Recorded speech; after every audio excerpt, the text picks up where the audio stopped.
Pa-core. Gusto mag-core ni S5 tapos pinakitaan niya pa kami ng win rate niya. Hindi naman papatalo ang ating bida kaya pinakita niya rin ang kanya. Pa-MMR lang pare.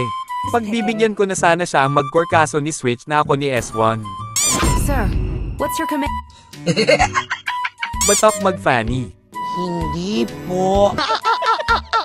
Kaya nag-adjust na lang tuloy si S5 pero Karina pa rin daw siya walang makakaawat. Gago! Matapos mag-blue buff na mataan ng ating bida si Lilia na level 3 pa lang.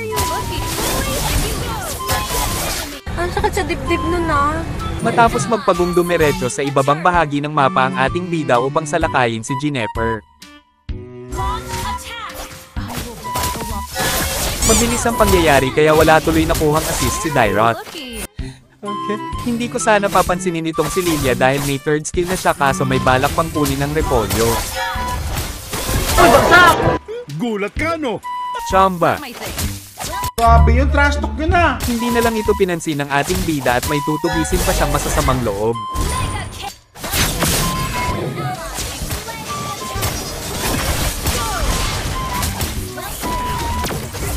Habang matiwasay na nagpa-farm ang ating bida na mata niyang may bakbakan sa ibabang bahagi ng mapa, mabilis itong nagtungo doon. Upang mang-KS. Mabait naman pala itong si Boy Baraha, tinulungan niya tayo mas mapabilis ang mag-farm at may bonus pa galing sa kanya. Healer daw si Harley, kaya nung chinig ko yung standing parehas lang naman pala sila. Gago!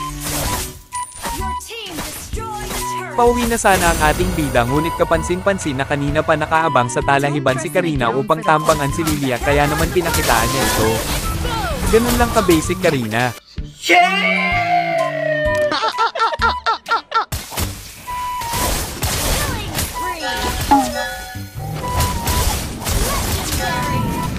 Sheesh! Gago! Batok mag-Fanny. Halimaw. Hindi totoo yan. Natutuwa ang ating bida sa mga papuri sa kanya kaya naman nagpakitang gilas pa ito.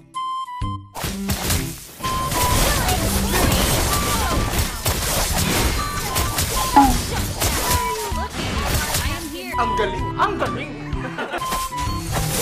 Sa kagastuhan ng ating bida na lalo pang magpasikat kaya ito ang nangyari sa kanya. Uy, bagsak! Tangina mo! Natitihan tuloy siya ng mga masasamang loob. Mga bobo! Mga bobo!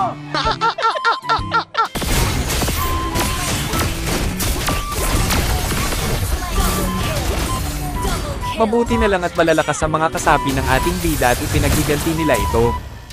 Kaya naman ang kabutihan pa din ang nagwagi sa digmaan.